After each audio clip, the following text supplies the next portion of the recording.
In April, we experienced drenching rains, fierce winds rushing over the prairie, life reanimating out of the soil, and occasionally the friendly warmth of the sun. All of the primordial elements identified by the ancient Greeks are on display. So, what better month in which to discuss elementals? Indeed. You should, write adventures or something. That was going to turn into a riddle there for a second. Lovely. So, yes, and so we both kind of did research on this. Mm-hmm. I had a little bit more of just sort of a starting point derived from the official documents. So, from official descriptions, elementals are purest living form of air, fire, earth, and water. These entities are intelligent and self-aware and are summoned from their corresponding planes by powerful magic. Usually they are tasked with guarding a treasure or a person, and they're usually not too happy about it. Yep. They remain bound to the material plane until they've fulfilled their task or until they are killed, at which point they return to their plane of origin. Yeah, so my understanding on that is that, so each one of those has their own plane. Mm-hmm. And when they live there, they don't have shape or like they do on the material plane. They just sort of exist as an energy. Yeah. But then when they're yanked out of there by a powerful wizard or something that wants an elemental for some, and that's how they come to material plane, is they have some type of a specific purpose or general purpose, but there's a purpose that they're there. That's when they take some sort of shape or form. Is that kind of how you were getting it? Okay. I think so. So I sorry. Say we've got a lot. We both did a lot of research and we overlapped a lot. Yeah. I don't know. I guess I'll throw this out now, although we could wait to the end. But my general feel, to kind of do the TLDR, is that elementals are really useful, I think, if you want to provide combat for your party that has low emotional stakes. Oh, explain a little more. Because these are not really human. They're sort of humanoid-ish, but when you quote kill them, you're actually kind of helping out because they get to go back to their plane of origin. Got it. Yeah. Oh, that makes a lot of sense. So if you've got a group that really has, someone whose, heart gets broken if you kill a goblin or something like that, this is a kind of a good way of putting combat in. Death is freeing them. Yes. Okay. Yeah, that's really cool. I like that.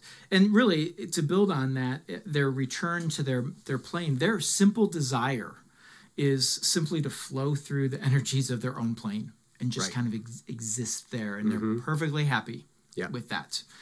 I was thinking about when you said that they're pretty angry usually when they come to the material plane. I had that realization as a DM or as a player, I suppose, even when they created the world of Eberron. Because in the world of Eberron, those floating ships, they have like galleons and like we would know it to be in the ocean, but these fly. And the way in which they fly is they have trapped elementals in there that keep them up in the air.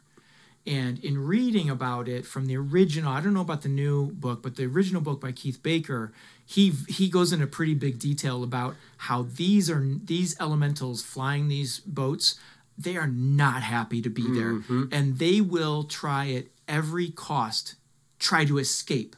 And his point in that was, hey, if you ever want to hijack one of these or really put someone in dire straits, free the elemental out of the ship, and they're going to come out of the sky and they're going to crash. And so that's when I first got the idea that elementals really are pretty unhappy if you see them, which also explains their rage. Right. In which, that's why they're so fierce and fearless because, well, I suppose because they're fearless because go ahead and defeat me. I have to protect this, but you defeat me, I'm out.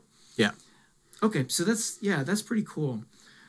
General things about them as far as from the DM standpoint, I found CR ratings anywhere from 0 to 11 of various types of elementals and creatures that are connected to elementals. Yeah. So you can slot them in from the very, very beginning of an adventure all the way up to probably about as far as a lot of adventures get. Mm-hmm.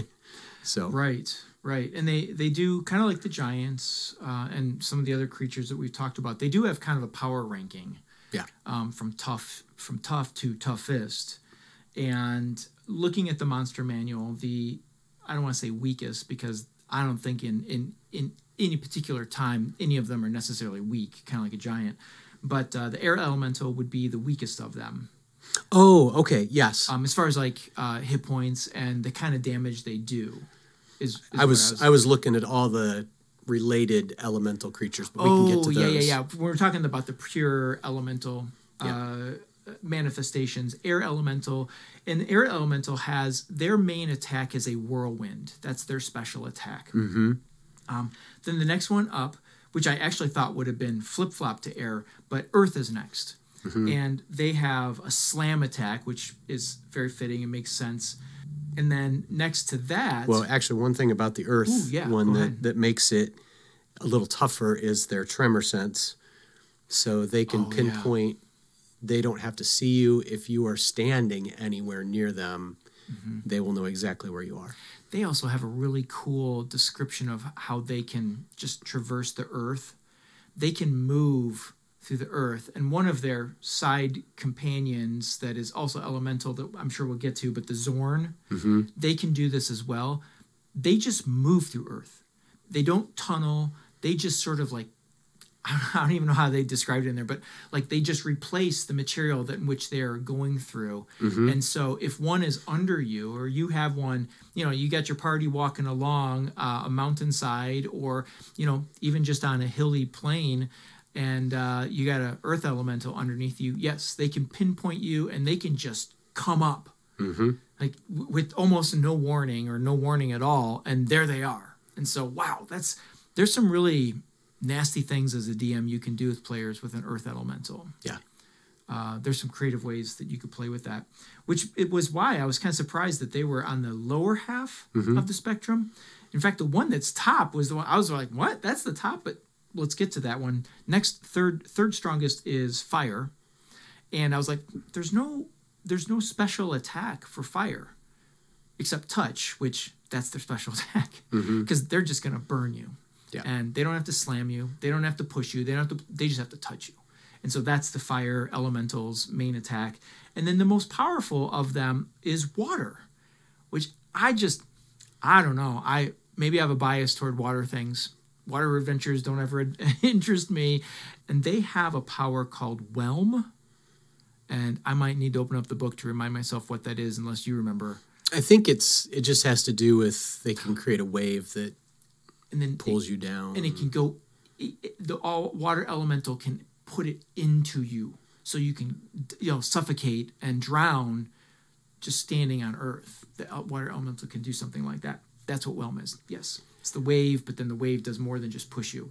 It enters your body. The fire elemental, the online game I play in, that totally upset a DM's plans. He provided a fire elemental and a gem to our party at one point, not really knowing how powerful it could be. Oh. So we got into a castle and we're fighting the guards, and it was looking a little rough for us. Mm-hmm. And our wizard broke that, and it just burned them all.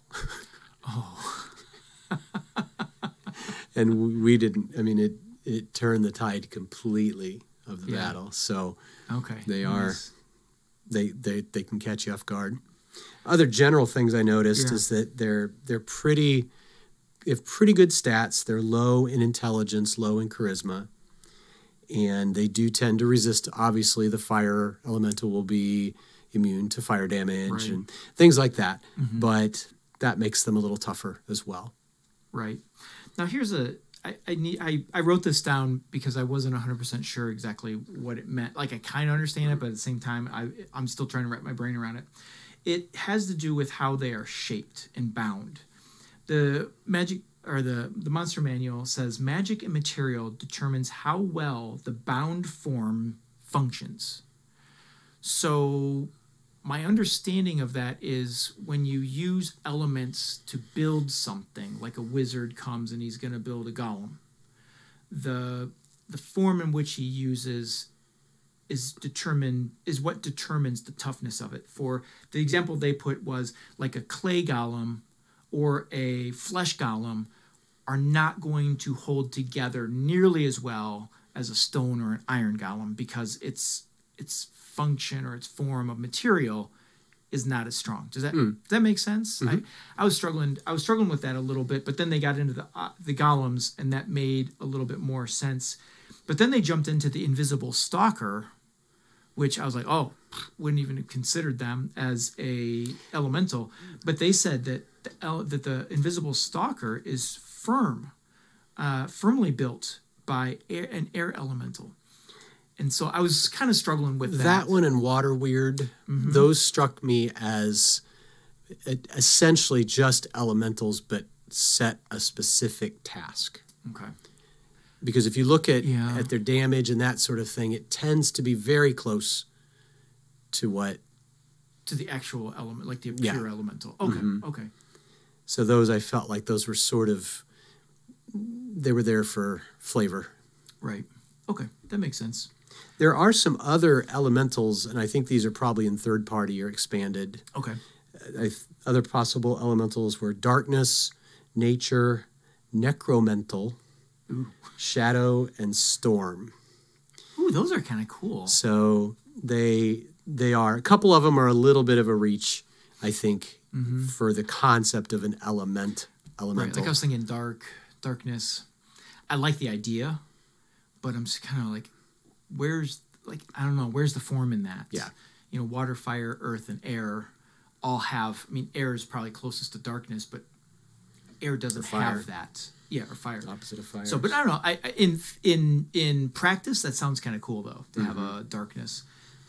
You could definitely work with it, but yeah, I was thinking somebody stretched it a little bit here, but it's fine. You know, find something that you like and use it. It's a fantasy world. Yes. And it's not like the Greeks were actually right about those four elements either. So. Exactly. Right. Do you know where you found those? I found it a couple different places, and they didn't really flesh them out. They just kind of listed them. Just give them, okay. So we talked about, I mentioned the Zorn earlier, but there's some other cool elemental-based creatures out there. And I want to start with the one that, because you mentioned zero to whatever. These are really, can be kind of nasty creatures, but you can introduce them to some low-level groups. I've got one below that if you want to do it real quick. You know which one I'm doing then. Okay, go ahead with yours. So this one is a newer addition to D&D, and I've heard it. I've seen it in a couple of chat rooms, so I think people have kind of latched on to them. The Schwinga. Okay, I was not going to talk about the Schwinga. So that's a CR0. CR0. They can't actually attack or anything like that. They can, the only two things they can do, their actions are either to hide in rock, where they actually like go through rock the same way you talked about earth elementals going through earth. Okay. Or they can grant a supernatural charm to a person if they want. So they can't hurt you, they can only help you. Okay. And they're little 6-inch creatures, humanoid, with a mask for a face and wild hair. Oh, you described that. I think I've seen a picture of those. Icewind Dale, I think, is where they are. And so they're almost Fae-like. I think that they're kind of described in the same way that Fae are, but it's an elemental instead. Okay. That's cool. So then on to... Then we go to this, and I think I put you up against some of these. We're talking about mephits here. I put some mephits up against you. They were in the module. I didn't do it, but in the Sunless Citadel. Thank you. Yes. And someone had trapped the mephits. They're water mephits or steam mephits. They're steam mephits. And they used them for a purpose to like clean or something like that. But they'd kind of escaped that purpose and hung out in there to badger you basically. But what I think is really cool, and I never knew this about mephits, is mephits are the manifestation of two elements. I just discovered that too. Yeah. So here they are. I thought some of them so when I realized that, I was like, okay, trying to guess, and I didn't do very well on most of them, but here are the actuals. So a dust mephit is the combination of an earth and air elemental. I don't know. Do you want me to quiz you? See if you can guess? Sure. Yeah, because I noted it, but I didn't go down and actually look. Okay. It was kind of fun when I was doing it. I mean, it wasn't fun that I wasn't getting them right, but it was still kind of interesting. So how about an ice elemental? Well, water would have to be one of them. Okay, well, that was one of them. And the cold, I don't know where that would come from. Absence of fire, but that doesn't make sense, so I'd say air. You got it. Ding, ding. Okay. I need a little sound effect. Okay, you got that one? I think I did. I think I got that one. It was tricky because you have to think it's cold air. Yeah, okay. Cold air. All right, magma. That'd probably be fire and earth. Yep. Okay. Mud. Water and earth. Okay, so, all right. I must have been tired when I was trying to figure this out. Smoke mephit. Fire and air. Yep. If you couldn't see that, but my shoulders just dropped. And steam mephit. I got this one.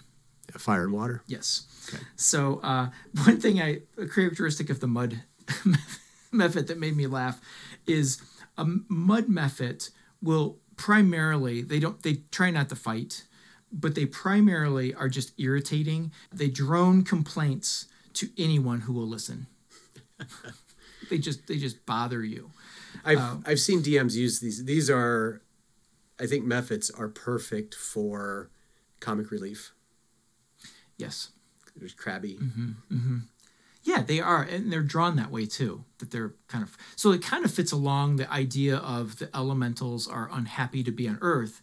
So here, a combination of two elementals makes a crabby kind of curmudgeonly little creature that isn't powerful enough to really do much to you except be irritating. Their death bursts can be kind of unpleasant. Yes, they can.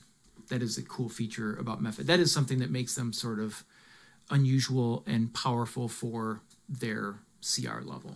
One thing that's kind of cool about the Zorn is on the material plane, its entire existence is simply to feed. And it feeds on gems, precious metals.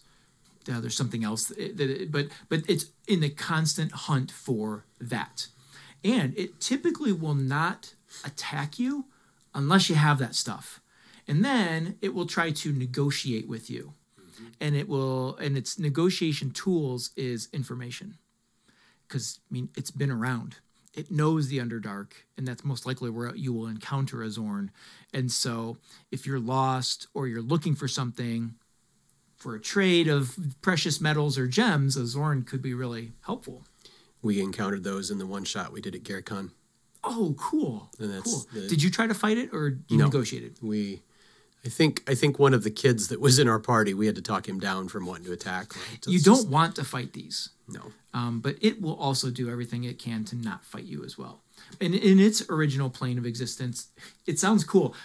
They're just happy as clams because they have plentiful gems and everything. So they just kind of exist, and their mouth is on top of their bodies, and they have 3 like arms with claws, and they just toss.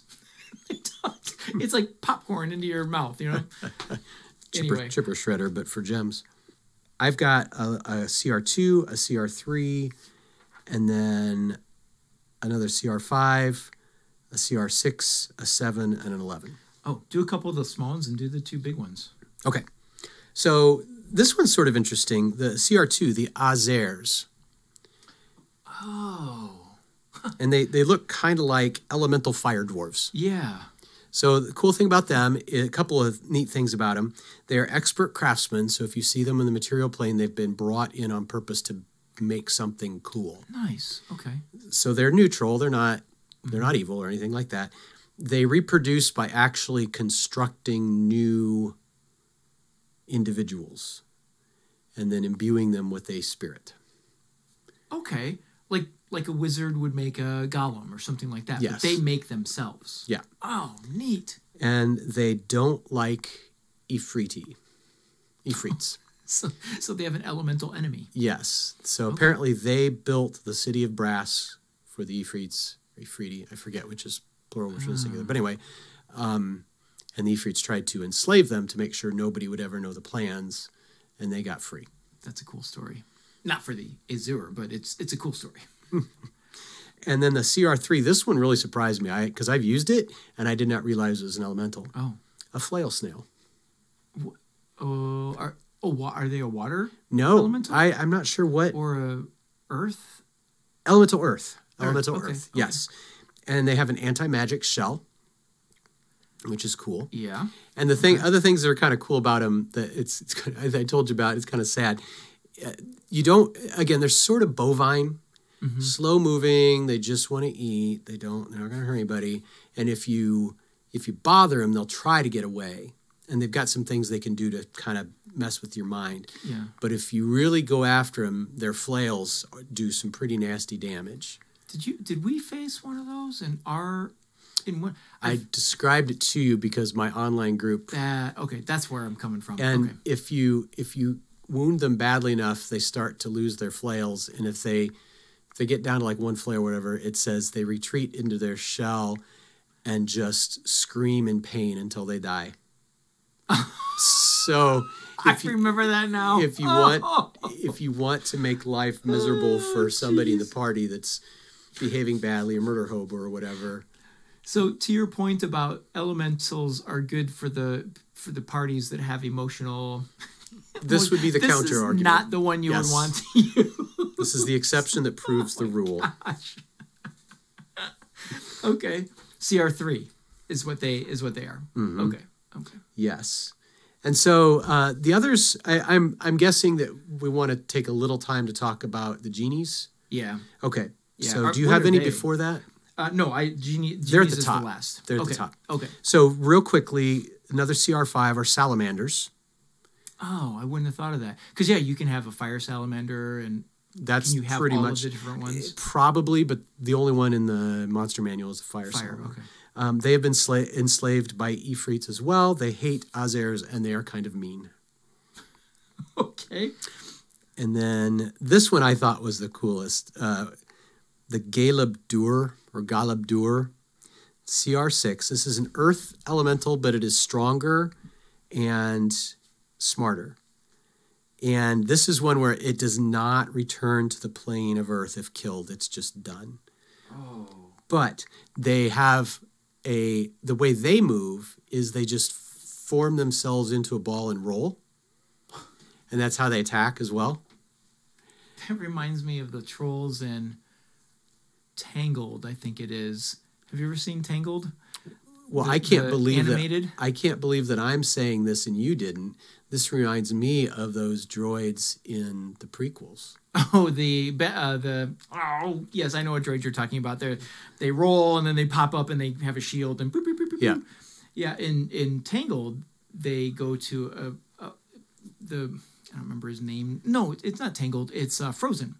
The male character is raised by these trolls that are like rock trolls, and they travel by rolling. So that's cool. This is a picture in the spot. I just turned to it, 139 in the Monster Manual if you're taking score at home. I've never stopped on this page. Yes. Never. No, I hadn't either. They have a great memory, and they will share information with any non-threatening creature. They love to talk.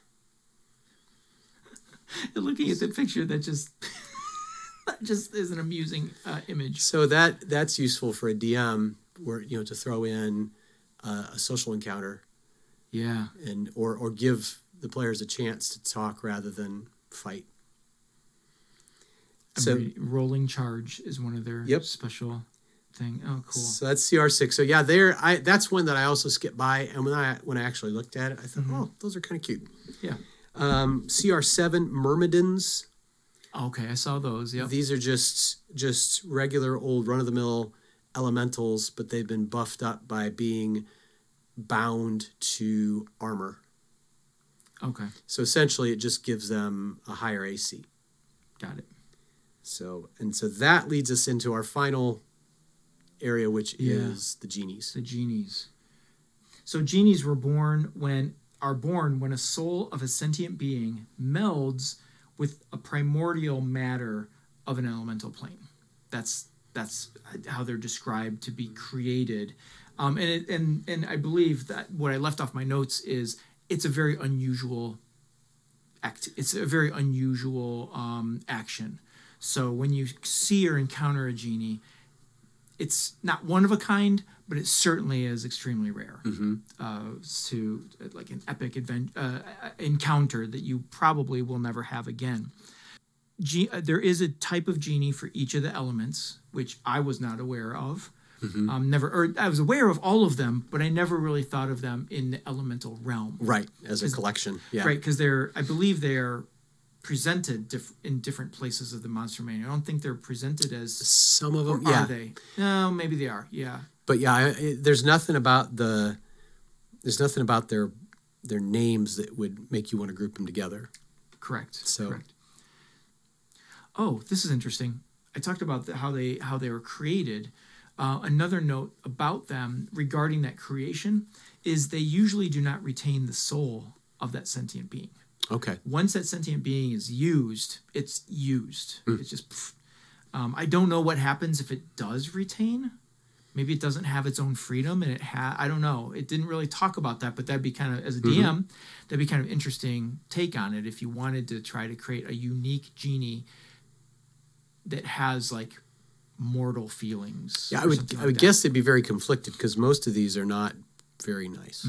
Right.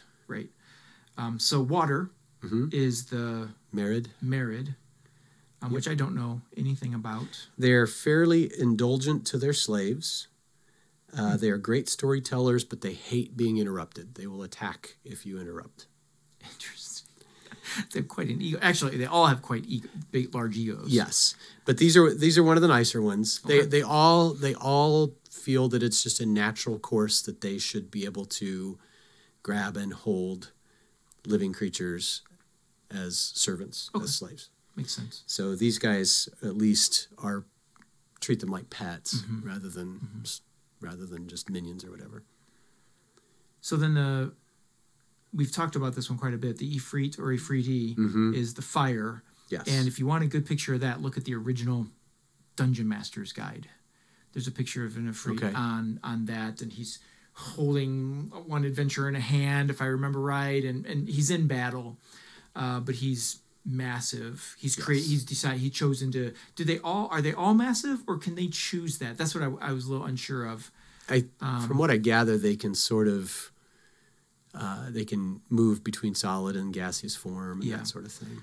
Based on that image on the monster manual, I just always assume that they're quite evil. And based on everything you've said... Yes, these are very cruel and tyrannical, and they hate the Marids. So the fire genies hate the water genies. That makes sense. That makes sense. So the next one I have is... So we have the category genies spelled Genies. But the next genie, the air elemental genie is genie, but spelled Djinni. Do you still say it genie? Yeah, or just jinn. So Jinn. There's some without the I. Oh, okay. And so they're air. Yes. What I found is they're usually a bit nicer than the others. Okay. They're more likely. They're still going to enslave you, but they will treat you pretty well. And you might be able to talk your way out. Oh, okay. If fair. So they have a little bit of a sense of being kind to you. Okay. Jinn is from Persian or Arabic, I believe, culture. Got it. Okay. And I noticed that I think they pulled heavily from that culture for a lot of the descriptors because they talked about how all of these genies are very self-important and give themselves titles, the Marids in particular. And they said Sultan and Khedive and a lot of different Middle Eastern terms. That's cool. I wonder, now I'm kind of intrigued to go back to the original Monster Manual and see if that is translated all the way to the 5th edition or if that's something that they added in the 5th edition. Like I'm picturing, the guys in Lake Geneva, did they do research? Right. And, I mean, I'm sure they did, but like to what level did they transfer that to the Monster Manual? That'd be kind of cool to see. And then I was just noticing here, the final is also fire, right? No, earth. Oh, so Tao is, okay, made a mistake in my notes. All right, the Tao is earth. Yes. Okay. And they are unpleasant. They're exceptionally greedy, and much more likely to try to enslave other creatures, even by the standards of the genie. Okay. So they might not be as outright cruel as the Ifriti, but they will be much more likely to try to grab and keep you, and they won't be very nice to you. Okay. So as you were just talking about that, and I was thinking Earth, where I didn't notice this when I was looking through the book. Do these genies generally live on the plane that they are created, or do they? Yes, but they can't be in the material plane, and so they would be associated about with what you'd expect. Okay. The Marids are going to be under the sea, probably near coral reefs, things like that. The Jinn are often in the deserts, they said. Okay. And Tao and Ifrit, again, probably near volcanoes, near things like that. And so I have to go back to like the fairy tales and stories of genies where it's traditional that they're like in a lamp. Right. Which kind of fits the story of elementals because you trap. These can be trapped too.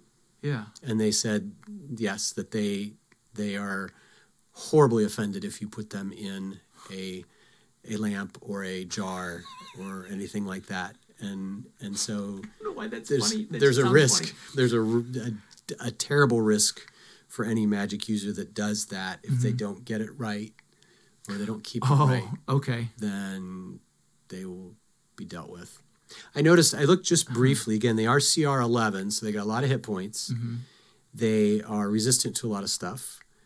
They have magic. They can cast spells, but I did notice that the spells are more likely to be like illusory or confusing type spells. They don't do damage with those. Okay. When it comes down to it, they use weapon attacks. I don't know. As a player, I think that's kind of cool. Because sometimes I want a powerful villain, but I just don't want to do the whole. I don't know what I'm trying to say here. Sometimes it's all just spells, and you got the fighter sitting there going, "I'm super strong and powerful, but I can't do anything to this guy." And so it's a spell. So this would be like a melee, and potentially spells. They prefer, it sounds like, the melee to use a weapon and dominate you. Seems like, yeah. Cool. Before we wrap up here, I put down a few adventure hooks. Oh, before we do that, one other thing. Sorry, I forgot to mention this. I found a pretty cool third-party source. I don't know that it's that new. So you folks may be like, roll your eyes and be like, that came out 3 years ago. I didn't check the date. Yeah. But it's called D&D Unleashed: The Elements and Beyond. Okay. And it's an entire book length. They use the same font and everything as the Wizards books. It's a book length where they've got new races to play. They've got new subclasses. They've got a whole bunch of new spells, and then a bestiary where they've got more elementals. Oh, cool. But it's all element related. Based. So I'll put a link in the description. Unleashed. D&D Unleashed: The Elements and Beyond. So I'll put the link in our show notes. Great. So a couple of adventure hooks I put down just as I was kind of going through this, things that just popped into my head. And so I'm just going to rapid fire go through them. The first one is a wizard has lost control of an elemental. Could almost go into that whole genie thing, has trapped it into, but then it has escaped and now this wizard is entrapped or something like that. Maybe you have been asked to trap an elemental for some type of a particular purpose. And then you could come up with whatever that purpose is, whether it's for an evil purpose or maybe it's someone who is trying to do it for good. And the elemental is the best way to achieve some sort of goal. You had kind of implied this earlier, but how about an adventure where you release an elemental and free it from entrapment? And I was thinking about the ships, the ships in Eberron. You could have a group of people that just are against this whole thing, and their goal in life is to travel the Corvair to find these ships and release the elementals and do that kind of good thing. We talked about this already, but negotiate with a Zorn, possibly to leave a village's mine. So a Zorn has found this mine, but it's this village's livelihood, and so the Zorn is just taking everything. And so your party has been called on to go down into the mine, find the Zorn, and say, look, what can we do to, And then the last one I have is convince a group of mephits to join you for some trouble. That would be fun. That would be good for our monster campaign. Oh, yes, it would. Yeah, I was thinking about how like conniving they are, or like just troublemakers. And if you could convince them, say, hey, we want to go cause some problems in town. Why don't you come with us and play along with us, and how the kind of fun things you could do with that. That'd be cool. So, all right. Well, that is our creature show for elementals. Mm-hmm. And I learned a lot. I did. I learned a ton. I know what elementals are. I might have even used some. I know I've used mephits before, but not to this level that I have an understanding of this. So I closed the book on elementals, and I loved your opening piece because I think we've said this on the show before in relation to the creatures. We tried to choose creatures that have some sort of a link to the month we're working with. Right. So you made a nice connection with that in your opener. So thank you for that. If you at home have listened, or in your car have listened to this, and you are like, oh, I've used these elementals before, we'd love to hear your stories of ways in which you've used elementals, or maybe you've always been like, I just don't know how to do this, and you got some clarity from us, or maybe inspiration to give it another look. We'd love to know how that went for you as well. Yeah. So you can reach out to us if you've got a long story to share. Reach out to us on Gmail, teachersinthedungeon@gmail.com, or just drop a comment into Instagram, Facebook, Twitter. Twitter's at Dungeon Teachers. Facebook and Instagram are Teachers in the Dungeon. Mm-hmm. So I'm going to watch my step these days, and if I have a sudden breeze out of nowhere, I will be wondering what is up with that. Gonna get pummeled. Yeah. Think about those elementals. That's kind of cool. I'm really trying to wrap my brain around the darkness elemental. Yeah. That's kind of cool. There's things you could do with that. Mm-hmm. Okay. Well, I'm going to keep thinking about it. But everyone else, until next time, keep rolling those 20s. See you later, folks.